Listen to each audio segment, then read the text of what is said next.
তো আজি আমি আনবক্সিং না কোনো ছফ্টৱেৰৰ ওপৰত কথা পাতিব নাযাওঁ, আজি এটা ধূমকেতুৰ ওপৰত কথা পাতিম। তো ঠিক আছে, প্ৰথমতে ইণ্ট্ৰ'টো লগাই লওঁ, তাৰপিছত আমি ষ্টাৰ্ট কৰিম আমাৰ প্ৰশ্নটো। ঠিক আছে।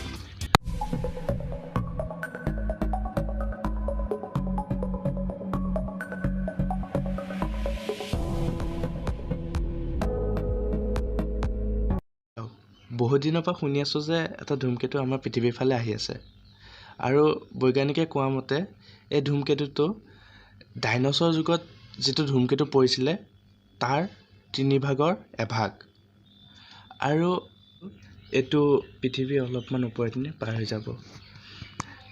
কিন্তু ধৰকচোন, যদি তেনেকুৱা এটা ধূমকেতু আহি পেলাই আমাৰ পৃথিৱীত পৰে আৰু মানৱ জাতি যেতিয়া নষ্ট হৈ যাব, মানৱ সভ্যতা নোহোৱা হৈ যাব, তাৰ পিছত কি আহিব পাৰে?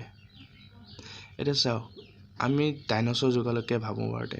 ডাইনছৰ যুগত যেতিয়া ধূমকেতুৰ কাৰণে ডাইনছৰ জাতি নোহোৱা হৈ গৈছিলে, ডাইনছৰ জাতি এই পৃথিৱীৰ পৰা একেবাৰে নিঃশেষ হৈ গৈছিলে, তাৰপিছত যিদৰে বান্দৰৰ পৰা বিকাশ হৈ হৈ মানুহ হ'লগৈ,